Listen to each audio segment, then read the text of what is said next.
Your new album, Epiphany Machine, is a reggae record, like most of your records, which is not the most common genre for a white Jew who grew up on the Upper West Side. So tell us how you discovered reggae. I guess the way that I became interested in reggae music was when I was in high school. I used to go to the movies with this crowd of friends of mine. You know where the Joyce Theater is? That used to be the Elgin Movie Theater. And every weekend on Friday and Saturday nights, they would have midnight shows. And we would go there, smoke pot, and watch whatever the midnight shows were. They would often run 4 movies in a row starting at midnight. It was nuts. And then at a certain point, they just changed the whole schedule, and all they showed was the movie of The Harder They Come. And so we went to see that, and then it was just this very strange movie. It was actually the first feature-length movie to come from Jamaica. And it had Jimmy Cliff and all these now classic reggae acts. And I just kept seeing this movie over and over again. And I didn't think much of it at the time, but it penetrated. And then years later, when I thought, oh, let's do this reggae song, I guess I must have had some kind of idea of how it went. We tried to play it, but it wasn't really reggae, and the band wasn't really into it. And I became friends with some other musicians. There was a studio that we rehearsed at. It was owned and run by a woman that had an all-woman reggae band called Step and Razor. I said, look, if you ever need a guitar player to come and play, I'd love to do it. And she said, okay. And I came over there and she was like, you're doing it all wrong. You basically suck. And she said, what you should do is go buy some reggae records. Usually on the flip side would be these versions, and she said, just play along with them.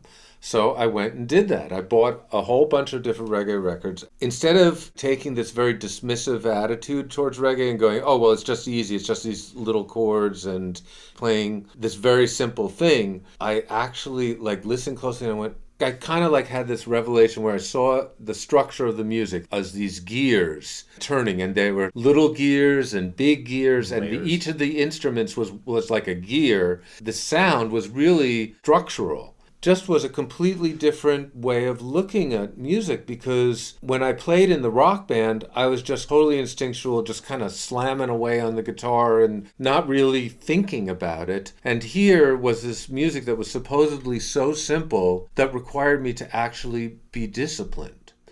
It was the first time I was really disciplined, and I started to try and play it, and we'd meet other people and I'd ask them to play, can we play some reggae?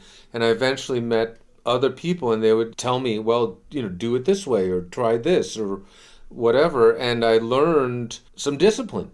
Then after the rock band broke up, I started a reggae jam in my apartment on 7th Avenue, stuff it was ridiculous. And I think at one point I even had 10 or 12 people playing in this little living room very quietly as I could. And I just became addicted to it. And I was wrestling with it. So, how does a white kid from the Upper West Side play reggae music or justify it? That, I think, was a real issue for me, because I love the music. But when I wrote songs, I felt it would be insincere to sing about Jah or the things that were typical in reggae music. I tried to write stuff like that, and I found it to be insincere.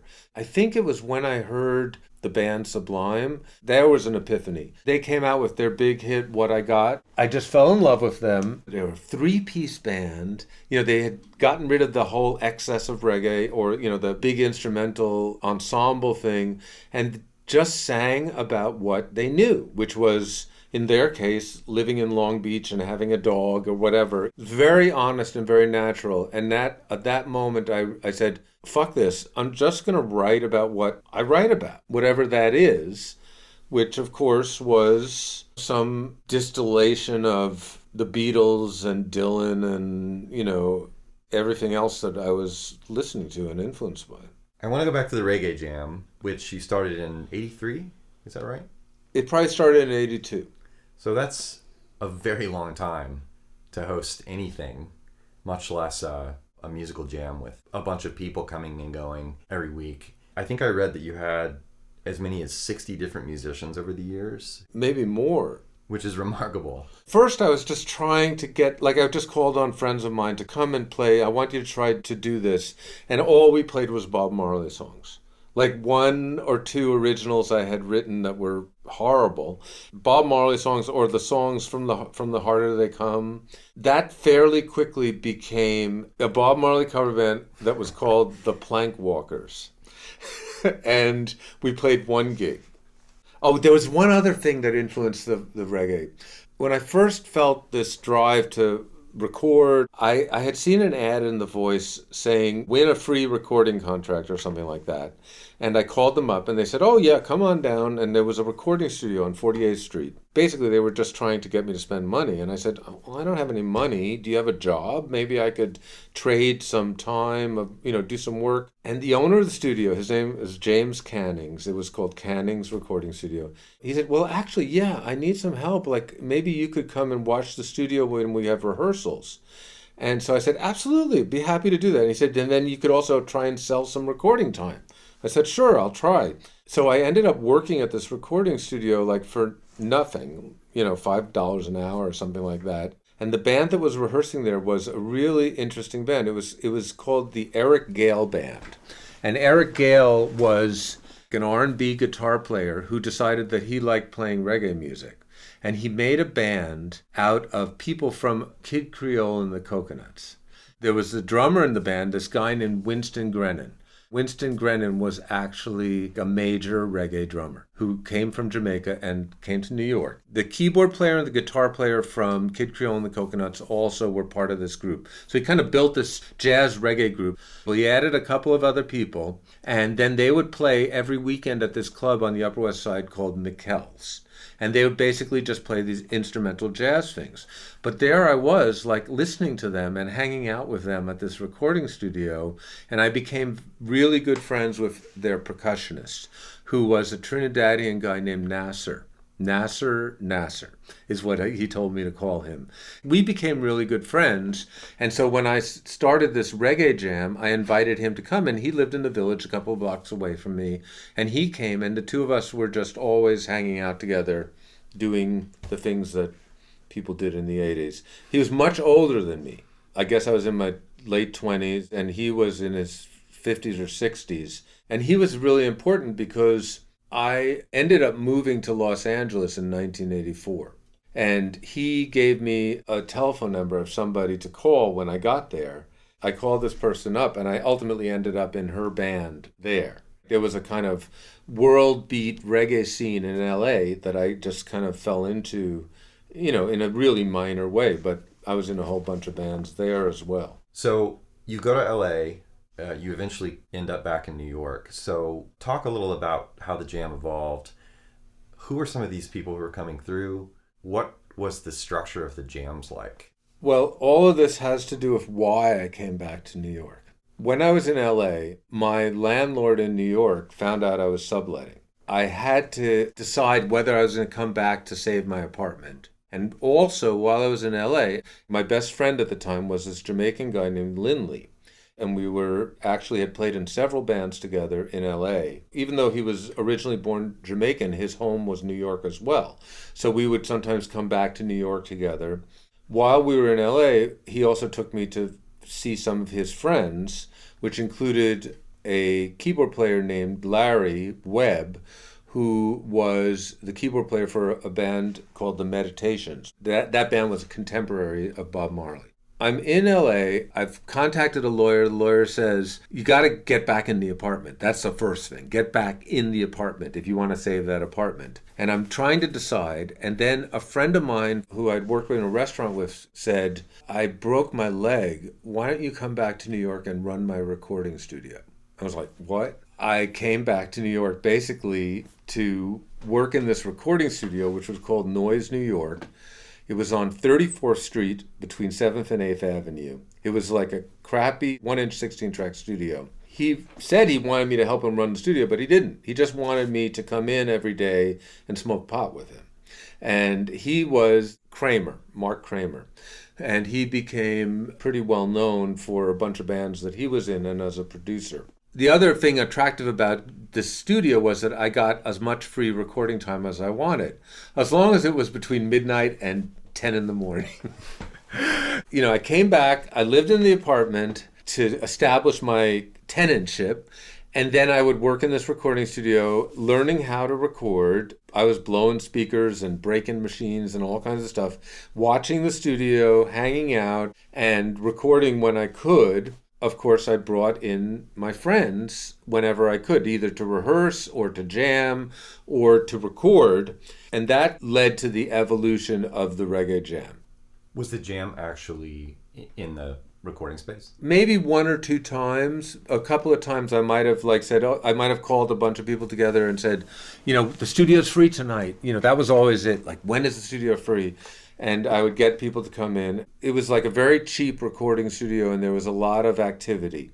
At the same time, I had made friends with someone else that owned a recording studio in the exact same format, 1-inch 16 track, which was very important at the time because that meant that I could take tapes that I started at this studio and bring them to the other studio. And the other studio was empty most of the time, and I ended up assisting at that studio and having all this free time. And that's really where the jam took off. And my friend Lindley was back in New York, and he started introducing me to people, and I started playing in a band with him. Since there was so much free time, we would just invite people over and have these sessions at this studio. And it really became a weekly scheduled thing when I moved in 1995. I had an apartment down in Tribeca, and I was able to make a band room where the drums and the bass and the amps and everything were set up. And so we would have a regular weekly session. What floor was it on? It was on the second floor. Did your neighbors hate you? Some of my neighbors hated me. The restaurant downstairs was not terribly happy, but I soundproofed as best as I could. And there were neighbors in the building that didn't care. They liked it. And there were others that were, So we set some limits, like we would stop at 10 o'clock and things like that. But that's when it got going full force. The main people at that time was Larry Webb. He and I just became best buddies. And he worked downtown, and then we would just have, sometimes it was just me and him. I'd just be playing bass, and he would be playing drums. And because he loved playing drums. He was a keyboard player and a singer, but he loved playing drums. All these musicians at the time were looking for studios to play in where they didn't have to pay anything. Basically, that was the racket. It was trying to find free studio time, because studio time was so expensive back then. Even rehearsal studio time.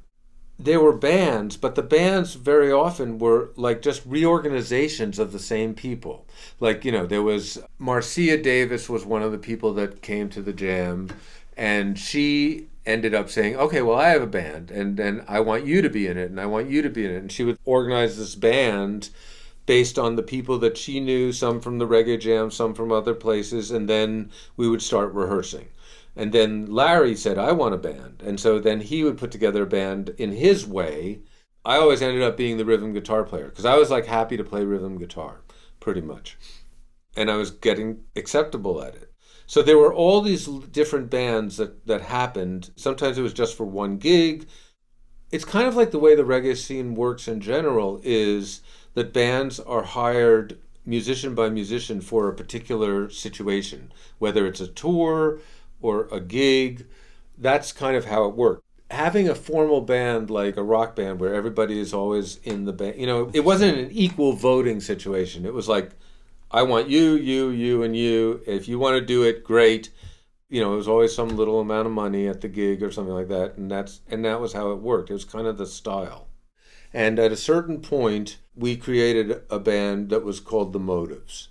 And that was people from this scene, but then we also went out and auditioned some people. We needed a lead singer, and we actually found two lead singers, a woman and a guy. The guy was from Barbados, and the woman was from Iowa. And so it was a really strange band playing reggae music, a little bit of ska, and we ended up playing a lot of gigs at this place that was on West 3rd Street called the Bagot Inn. We did New Year's Eve there a couple of times because I guess we were one of the most consistent bands that were there. As always happened, the band fell apart in one way, and then it just kind of remorphed into another thing, and the jam kept going. That was kind of like a regular thing. It would happen every week. You'd have to adapt to whatever the situation was, because sometimes it would be a bunch of complete amateurs where you're trying to teach somebody how to play, I don't know how to play anything. And then we just put them on the piano and try and get them to play like the chords in time. And other times there'd be pro musicians would just walk in and just like be mind-blowingly great. So this was not a private jam. This was something that people started hearing about, knowing about, and strangers were showing up. Not strangers. It was word of mouth. You had to be invited because it was in my apartment. Sometimes it was horrible. And sometimes there were jams where I would go like, I don't ever want to do this again. That was absolutely horrible because either somebody was rude or there were some pretty strange situations that happened. One thing that we always did was we always had like a New Year's Eve party. And the New Year's Eve party would go for like, I don't know, we'd end up playing for 6 to 8 hours, nonstop. And so there were a couple of those where out of the blue somebody would be invited and it would just like spectacular. It was all the New Year's Eve parties were always pretty amazing. The quality, because at that point it was like we were a little more organized. We'd say, let's do these songs. We weren't just improvising and being, like, what if we try this? What is the relationship between the jam and your albums? Does a lot of the material end up getting rehearsed in a jam setting, or do you try to keep those worlds really, really separate? Well, it really depends on when it happened, because each album has a story of its own in a way. After the Motives broke up, I tried to make an album of our songs. I ended up using drum samples and then built the songs from scratch. So they really weren't the band. So that was kind of like a conceptual album, if you will. That's why it was called the Motives Project rather than just the Motives. And I got most of the members to come in. Like I got the lead singers to sing their parts, but I ended up adding lots of parts of my own, for better or for worse. And then after that, I did an album which was called First Taste is Free, and on that one I played most of the parts. I had written all these songs and I was recording them, and I just felt like I should put out another album now, and I just kind of slammed through it and put it out. Reggae Therapy and Magical Realism, those two albums I really wanted to use the best musicians from the jam. And I had all this material. The material just kept coming, and I just had so much of it. I talked to the people that I wanted to record and said, "Are you interested in doing this?" And they said, "Yeah," and we figured out a way to do it. At that point, I had the recording studio pretty well tricked out so that I knew how to record in it. So I made arrangements with drummers, bass players, and keyboard players, and would do one rehearsal, give them charts, give them demos, and then literally record as many songs as possible in a day as basic tracks. I would record multiple takes of the songs, recorded to a click track, and then I would comb through them and take the best parts. On those two albums, for the most part, I would edit the drums to get the best drum parts for the song, the keyboard parts and the bass parts, and then build the rest of the arrangements afterwards. I would redo the vocals because I had scratch vocals. I would get friends to come in and do the background vocals. So each record was done in a kind of a different way. Magical Realism was your 2020 record, right? And I'm guessing that was mostly in the can by the time lockdown happened. So that really makes Epiphany Machine your pandemic record. You can hear it. I mean, there are songs like New Normal that make pretty explicit references to it, and then there are kind of more metaphorical references to it throughout. So how is making this record different from your last record? The last record was kind of an extravaganza. I had great musicians, and I was using outside musicians wherever possible. And when you say outside musicians, you mean? I meant I had a drummer, I had two bass players, I had a keyboard player, I had all these different vocalists, and I had horn players. I had all these musicians that were not me. What happened was I had this horrible flood, and my mixing board got flooded. It was a mess. And I was trying to figure out how to deal with it. And I found this company that said they could fix the mixing board. So I brought the mixing board to them. And they're a company that built recording studios. And they did a valiant job, but they did not fix it completely. I discussed with them, how could I make my studio work better? And they said, well, why don't you think about a studio that doesn't use a mixing board? Why don't you have a studio that just does what's called a summing mixer, where all the tracks would be summed together in a device, and I wouldn't be playing with faders and EQs. That would be all done within the computer. So I like that idea, especially because what it meant was that I could have a mix, and if I needed to come back later and adjust the mix, I could do that because the levels were all in the computer instead of being something that I have to reset on the mixing board. I talked to them about it and hired them basically to help me redesign my studio. So give a sense of when this happened relative to lockdown and all of that. The flooding had happened before that. There were problems in my building, and the water damage had happened. And so I had the mixing board with them. They were in the process of repairing it. I couldn't do anything really because I didn't have the mixing board. So I couldn't record. I could record, but I couldn't. It was a mess. So I also realized that I had not been taking care of my equipment, and the studio itself was actually a mess. It had like this antiquated patch-based system. I didn't know what things were plugged into. I had keyboards and sound modules and all kinds of things that were damaged over time and had just needed maintenance or replacement. And so basically I just undertook a total rebuilding of my studio. I went through every single piece of equipment and got rid of pieces that were broken, repaired pieces that needed repairing, and replaced the mixing board with the summing mixer, upgraded the computer, all these things that just brought me closer to what I thought I wanted in the studio. And it actually turned out to work really well. And when the pandemic hit, it was basically done. So now I had this recording studio, like I was all dressed up with no place to go. So I figured, well, I better test the studio. Let me do something. So I ended up like writing, I figured, I'll just make up some tune. So I found some drum tracks, I edited them down, I played some chord changes, I added some other parts, I added some guitar, and then all of a sudden I wrote some lyrics, and then I wrote a melody, and then I had a song. And then I was like, oh, that's kind of cool. And then I just basically kept doing that. And as you said, this is kind of a return to the way you did things on your first record. So it's kind of a DIY. Yeah, and also a lot had changed technologically in that time. Back then, I would have to take a drum sample, I would have to put it into a sampler, like, it was kind of a clunky system, and then I'd have to like adjust the tempos and like do all this stuff. And all this new stuff had come onto the market in terms of drum samples.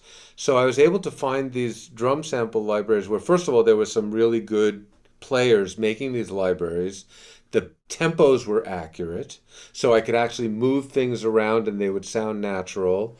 And in addition to that, there were these synthesizers now that were inside the computer that had sequencer parts where you could play a note and it would play some sort of sequence that would be in time with the song. I started playing around with that. It was kind of like a more modern sound. It had this like electronic edge to it that was, on one hand, I was lazy and it was easy, but it wasn't actually that easy because I had to find things that worked, and I hated most of the synth sounds. I realized that part of my sound was just finding sounds that were close or that worked and then making them my own. So is the opening of 757 an example of that? Yeah, on that one, I think I started with a full drum beat and a full bass line, and I had added all these keyboard parts, and then I just said, okay, let's take away the drums and the bass and see what it sounds like. And I was like, okay, that's different. And the other thing I liked about that one was that it's probably the most up-tempo song on the record. And so when the drums and bass kick in, it's like it's grooving.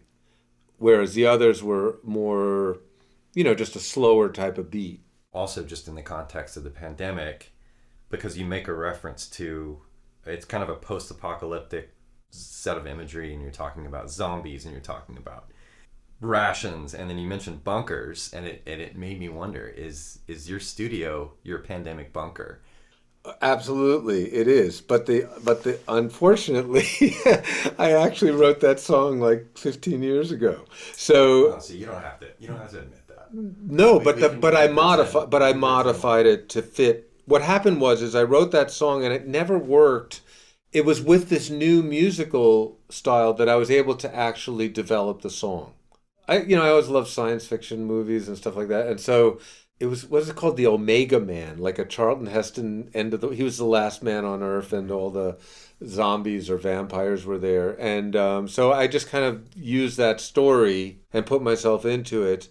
But then I modified it further to reflect the pandemic, of course. Of course. You're just foreshadowing. It was inevitable. I knew it was coming. Absolutely. Things have been post-apocalyptic for a while now.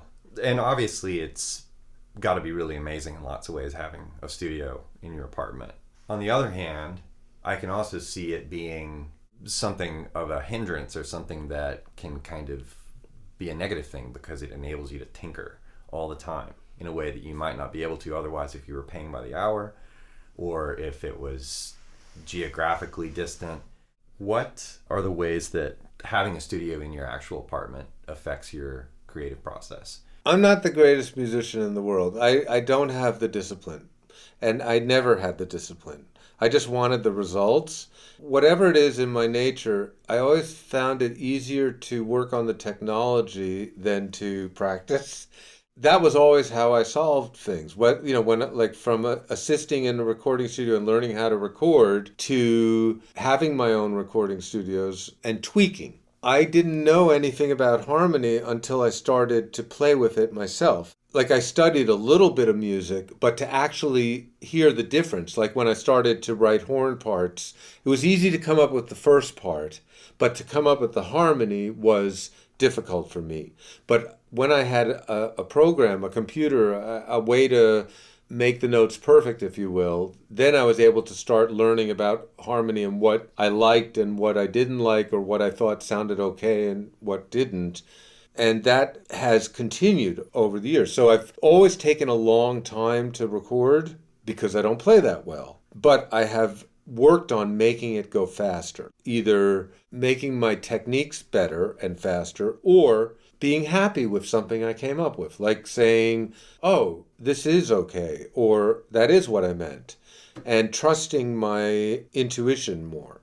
It sounds like that's another place where the ability to keep tweaking could be a nightmare there. So it's just a matter of kind of when to say, okay, enough is enough, which is actually something that you address in some of your lyrics. Sometimes I would come down, I'd be working on a song, and I would come down here, and all I would do is listen to the song and maybe play a 5-note keyboard part and then walk away. Like that would be my work for the day. And then I'd come back the next day and I'd go, oh, was that any good or not? Which with a keyboard part is very easy because I could just throw it away or come back to it. But when it came to a guitar part or a bass line, then I would spend a lot more time on it. And I would, very often what I would do is I would write a bass line on the keyboard, and then if I decided I liked it, like I would listen to it and check it out and very often find out that I played something that wasn't in the chords or something like that. And then I would come back and then I would learn the entire bass line, sometimes one note at a time, and record it and play it on bass. So on this record, I'm playing every bass note and every guitar part. So you're essentially teaching yourself a wealth of material while you're producing the record. On the last 2 albums, on Reggae Therapy and on Magical Realism, I didn't play the bass parts on most of the songs. There's this thing in reggae called the shadow guitar part. Basically, the guitar is playing the bass line or playing some kind of little counterpoint to the bass line or rhythmical variation on the bass line. So for every one of those songs where someone else played the bass, I would go and learn the bass line and play it with them before I added any other guitar parts. I wouldn't copy and paste. I would play every note that the bass player played before I started coming up with new parts. So it was kind of like I had internalized the song. Wasn't there some jazz musician that said, like, if you want to learn how to play or you want to learn arranging, you should like listen to a song, but only listen to one instrument. And then listen to the song again, listen to another instrument. Then listen to the song again until you've listened to every instrument. And that was sort of what I was doing. I was doing that mainly with the bass. I was learning the bass part internally, then figuring out how to play it. I want to go back to what you said about harmony. because it surprises me in a sense, because your songs are definitely not simple by any stretch of the imagination. I mean, there's really complicated stuff going on in your bridge sections often, and your transitions. And do you feel like a lot of that is just instinct at this point, or do you feel like you still lean on the technology a lot? Because it certainly sounds like these are very natural changes that are happening in all of your songs, and they're very rich and interesting. I think it is instinctual, and I think I've begun to trust myself more in terms of coming up with parts. Like when I'm writing a song, I'm always hoping to come up with, I don't want to repeat myself, which of course sounds ridiculous because I'm forcing myself into this genre. But within that, I'm still trying to be different. I'm still trying to come up with a new take. While I can't tell you what I'm doing, I suspect like I've become maybe instinctually connected to kinds of modes that are allowing me to write more sophisticated melodies or parts or harmonies, but I can't tell you what it is that I'm doing. It is really instinctual. Something you said about not wanting to repeat yourself made me think about something else about your music that always sticks out, which is just the density of just sonic information that's happening in a good way. There's just these are reggae records, right? So you've got your hooks and you've got your groove, but interspersed throughout your music are these little details or riffs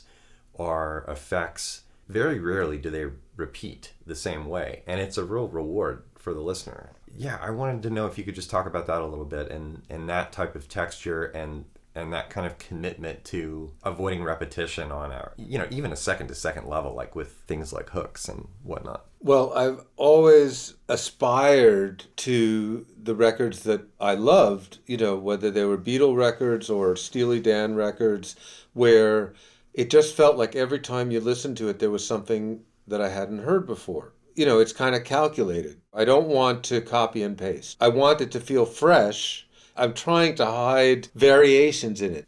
Even if you've heard the song a bunch of times, you expect something and it isn't there because it happened the first time, not the second time. Do you ever struggle with throwing ideas away? Writers talk about this idea of killing their babies, killing their darlings. Does that ever come into play when you've laid something down and it's taken a long time, and then comes the moment where you have to decide something's got to go, and then there's this impulse to maybe put it somewhere? I just kill the bad babies. No. Of course there is. But fortunately, I rarely regret anything I've ever thrown away. It's a very common criticism I've gotten from my friends and other musicians that I just put too much shit in there. There's too much crap, and I've got to strip it away and pull it back. When I'm in the mixing phase, a lot of it is just taking away as much as possible, as much as I'm willing to give up at any point. I pretty much don't bring things back when I start taking them away. And one thing I guess that helps this is having digital workstations and just being able to kind of drag and drop and having this wealth of choices. What do you use so the Gearhead listeners know? I was having a lot of technical issues before the studio was rebuilt. I finally just made a decision and committed to Pro Tools. And even though Pro Tools doesn't have really good MIDI editing, I was trying to play the instruments. I was playing the guitars, I was playing the bass, I was playing some keyboard parts live and percussions. I decided to rely less on the MIDI. So I just kind of committed to Pro Tools, and that's basically the way I've been doing it. What's your strategy for horn writing in particular? When I first started doing horn parts, I was literally writing them all in MIDI and playing on MIDI instruments, and then figuring out how to print out notation and giving them to horn players and saying, does that work? And like, can you do it? It was like everything was in the key of C. I started working with Travis Calvert and Doug Fisher. We developed a really interesting way of working together. They were willing to come into the studio and figure out parts together, and it was kind of like we each had a specialty. There was a space for each of us. It was a very safe space where anybody could suggest anything, and anybody could also say, oh, that's not so great, or whatever. And we just found this balance that I'm addicted to. I love working with these guys. It's a very slow process, just like the rest of me when I'm recording, Travis brings a real rock and roll spirit to the recording. Like, he calls bullshit when something is becoming too esoteric or too intellectual. Doug brings a real sense of harmony, understanding of harmony, and he'll suggest something very often where, to me, it'll sound like it's a wrong note, but then a week later, it's like my favorite part. Whenever anybody says, I don't know, what should we do here? I guess I just have the guts to say, well, why don't we do this? You know, like I just use my instinct. And it reminds me of this story I heard about somebody asking George Gershwin, where does your music come from? Like, do you have to work hard at it? And he said something like, oh, no, not at all. The notes are always there. I just have to pluck them out of the air. And that, to me, that was so inspirational, because it was like saying writing comes from a place of great wealth, not from poverty. There is no such thing as writer's block. That was a very freeing moment. Like, instead of like going, oh, you know, I have to do this thing, it was just a joy. It made it a joy. So I feel like that working with those horn guys as well. There's never a shortage of material. There's never a shortage of something to come up with. And if I come up with something that's crappy, they're going to tell me too. They're going to just say, no, that sounds like something you've already done or whatever. Another way that this album keeps listeners on their toes is through your use of instruments that aren't usually found on reggae albums. And I'm thinking of the banjo on The Usual Suspects, played by a bluegrass luminary who also happens to be your brother, and the mandolin played by Andy Statman, who's another bluegrass great. Tell us more about that inspired choice. Well, that song is The Usual Suspects, and that is a song I wrote quite a while back and tried recording several different times, and finally decided it should go on the last record, actually. I liked the way that the rhythm parts came out. I felt like it still needed something. It needed something to contribute to the mood. And my original idea was to maybe get an accordion on it, and then I got fixated on a mandolin. And so I finally felt like, oh, I really want to get this done. So I asked my brother if he would do it, and he said, yeah. He's done a lot of stuff for me in the past, and I've helped him as well with providing a recording studio when he's needed it for some situations. So it's been pretty good. But of course, he's a genius, and I'm, a schmuck. I don't see myself in the same league, but I am certainly lucky enough. I'm certainly going to take advantage of having the access to an amazing musician. So I asked him if he could try to record a part for it, but do it in a different way than what he would normally do. And so he said, well, I have this gut string banjo. So he played it on a different kind of banjo. So if you listen to the tone, it's not the typical Louie Fleck sound. And I liked what he did, in fact, very much. But I felt he was basically playing these single line parts, which were cool, but I still didn't get that. I was fixated on a mandolin, and I wanted that kind of swirly tremolo that mandolin players do. And so one day I saw Andy performing in a reunion of that amazing band Breakfast Special. I ended up contacting him and asking him what would it take to hire you, and he was very easygoing about it, and we set up a time and he came over and he was done in like 15 minutes. It was like so fast, and he kept saying, well, don't you want something else? I could do this thing or that thing. And Andy's famous for playing these like really complex solos that venture into atonality or modality in a really unique and incredible way. And he's saying, don't you want me to do some of this? It's kind of like the thing he's famous for. And I was like, no, I just love this texture, and I just want it to feel soulful, and he did it, and he did it so quickly. It was just wonderful to work with him. I hope I can do some more with him. So I want to go back for a second and talk about your lyrics more, because we started talking a little about how this is a pandemic record, and you make a lot of references on the record to the kind of monotony and the claustrophobia that a lot of us were dealing with, and the kind of day-to-day drudgery. But this is really a theme that you've been exploring for a long time on your records, and I'm thinking in particular about a song like The Next Big Thing from your last record, which kind of mocks the giddy anticipation that we're supposed to have for new trends and whatnot. And this sentiment is really everywhere on this new record. I think we mentioned the new normal already. I think you have a lyric that says the same old story with a new punchline, which picks up of themes of the usual suspect, that whole idea. And then you've got the song 757, which we already mentioned, which has a lyric, quote, "Today's a new beginning just like the day before," end quote. I'm curious, is Louie Fleck a nihilist? I don't know what I am. I always liked a turn of phrase that reversed it or put it inside out in some way. And whether it was Dylan or whether it was Robert Hunter or Elvis Costello, there was something I liked about that. But I also realized that I wanted the lyric to actually mean something. There are some times where like I'd listen to an Elvis Costello song and it was like, it sounded cool, but what did it mean? It meant nothing. And so I was always looking for it to have some kind of truth for me. Some kind of truth, which I felt was there a lot in Dylan stuff especially. That would be kind of the measure of whether a lyric made it. And I also felt that a lyric could be rewritten until the last possible moment, like not to just accept it. And if I felt like it was true to me, that would work. There were times when I had friends of mine go, what does that mean? Or what, I don't really understand what that's about. I would have to question it myself and go, well, do I understand what it's about? And then if I did, I would keep it. But if I didn't, then I would try to look for more. And I would try to write many more lyrics than I needed in order to have a lot to work with. The thing that was unique to this album was I wrote the music first for most of the songs.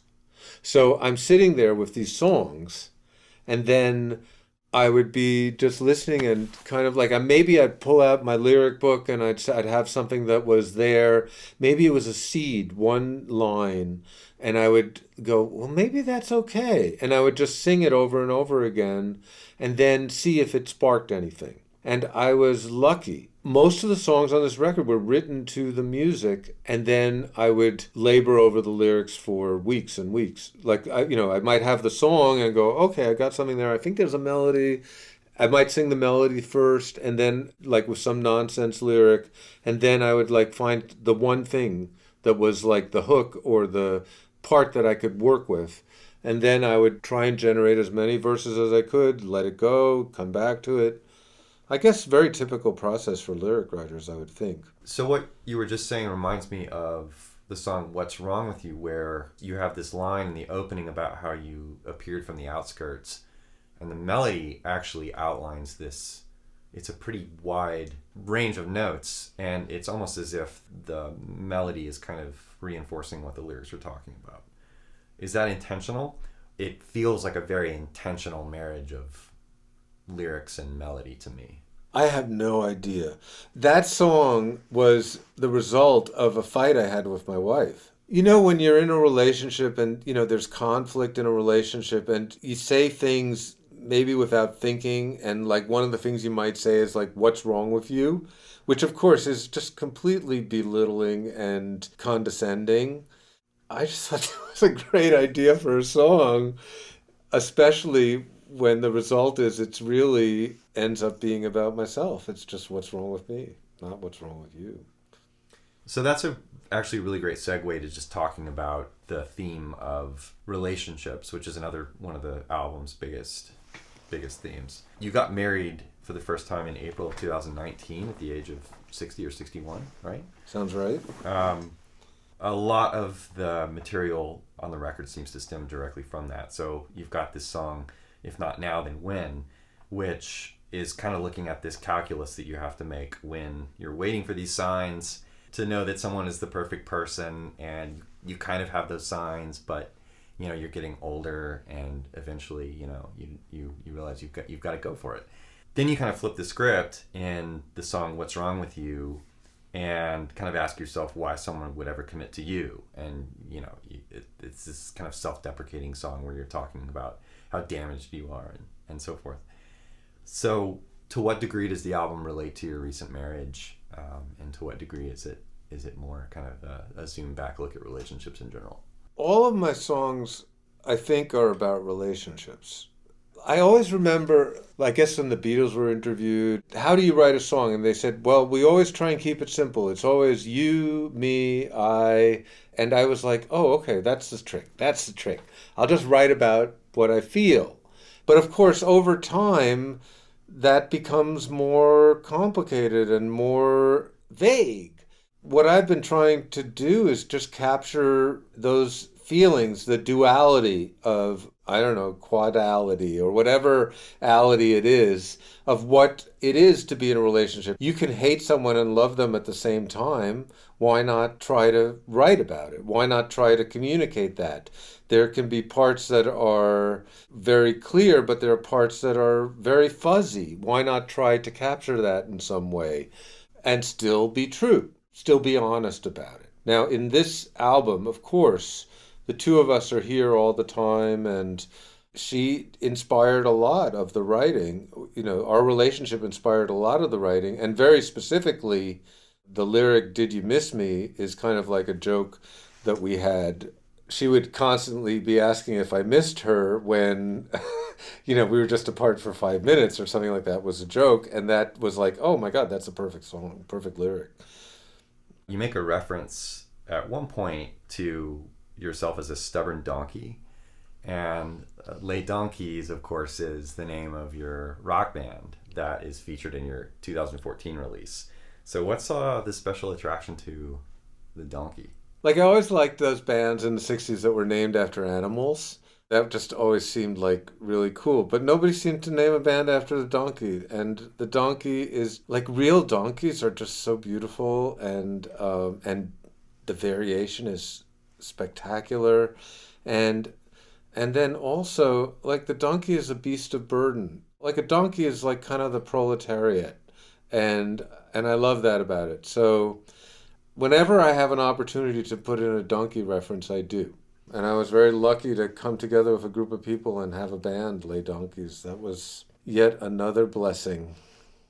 There are actually scholars right now who are writing on animals as class, animals as in the framework of the working class. It's so obvious. It's really cool, yeah. So another theme that you've mentioned in connection to this record is the war in Ukraine. It might seem completely unrelated to the theme we were just talking about with relationships, but it's not, because your wife is actually from Uzbekistan, which was a former Soviet republic. So can you say a little bit about the place of Ukraine on the record? I was working on the record, and my friend Lindley, who I mentioned earlier, came out of the woodwork. I hadn't spoken to him in a couple of years, and he said, "Oh, Louie, can you help me write the song?" I was like, okay. And he sent me a track with just music, like a kind of dance beat with chord changes. And I figured it out. And I had that lyric for Miss Me, just kind of in a very embryonic stage. I ended up writing a lyric for this music that he sent me. And that was when the war had broken out. And I was just... It was all over the place. It was a situation which a character could exist in, where they went away to the war and they wondered if they were missed. It was a question about the relationship. Was the relationship a good relationship? Now that I'm back, did you miss me? And so I started playing around with that, and I sent it to him, and he said, oh, I like the hook, but there's too much stuff about the war. So I ended up writing something with less of those types of details. And then I decided that I wanted to record it myself. And so I redid it as a reggae song. And then I just started to throw myself into the character even more. And well, what is the situation? And how could we find other meanings for miss me? Did you miss me? What does that mean? And I noticed that after the record was done and I was looking at all the lyrics, I was going, oh, wow, I'm actually referring to war in a bunch of different places here. And that it does seem to be a recurring thing that I'm thinking about. Whether it's the war of guns and ammunition and bombs, or whether it's the war of classism and economic war that seems so obviously happening here and now. Maybe also the tyranny of the day-to-day that you tend to talk about a lot too. Yeah. Well, everybody can relate to what it means. It's not it's easy to understand what you're talking about when you talk about that. I want to pivot to talking about your voice for a second, because you've expressed a bit of self-consciousness about your singing, and yet it's something that I think really contributes to the uniqueness of your sound, particularly in a reggae context, because there's already so much you're doing with this music that's kind of unexpected, and I think your voice really lends a certain authenticity and approachability to the sound.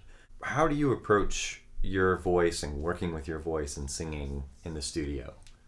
You're absolutely right. I'm totally insecure about my voice, and it's been something that I've dealt with from the very beginning of trying to write music. Bands have broken up because of it, and I, for many years, didn't do any singing because I felt so insecure about my voice. But I did have encouragement from friends that said, yeah, it's who you are, do who you are. Again, it was just like that moment where I felt like it was okay to write about whatever I felt like writing about. Was the same thing with the voice. It was like, if I can get it in tune enough and be authentic, then it's okay. And that's where I'm at. I work hard on singing in tune, but I also hopefully am very sincere. And I know one thing that I've been told is that my phrasing is unique, which of course to me it's not unique at all because I can't see it. It's an invisible wall. It's kind of like it's like problem solving. I want the lyric to scan correctly. I don't want to have the emphasis on the wrong syllable. I want the lyric to make sense. So hopefully that would explain some of the phrasing, because to me it seems like that's what's natural. When I've worked with other people to sing my melodies, sometimes they will say that my melodies are hard because they're just not common. They're not typical.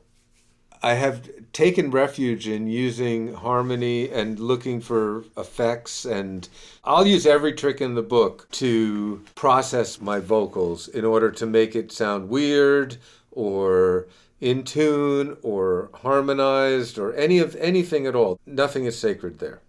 Yeah, I've noticed you harmonize with yourself, which makes sense in a lot of ways because you're pairing a vocal type that's like yours with yours in the most direct way possible. And the miracle of modern technology makes it possible. I mean, and obviously, there's a long history of singers who have been told that they don't have traditionally great voices who have been some of the best musicians we have. So do you have any models that you look to as any kind of inspiration there? Oh yeah, I mean that the fact that there are singers that have been criticized, that's like the refuge of the insane, I mean, yeah, but what choice do I have? It's either do it or get someone else to do it. And during the pandemic, but also at other times, at a certain point, life is short. You might as well do it. I'm not hurting anybody, hopefully, by singing. Have you ever considered having someone else sing your songs? Well, yeah, in fact, The Motives was other people singing mostly my songs. And also NYC Reggae Collective was an album of all my songs being sung by other people, part of the Reggae Jam. That was another thing that came out of the Reggae Jam. If people don't like my voice, that they'll give the second half of the record a chance, because that's all these dub mixes where I'm playing around with the studio as an instrument and trying to get as trippy and as psychedelic as possible with the tracks that I am singing over. For me, that's kind of like a joy to do at the end of a record, and I just hope people will listen to that and like it.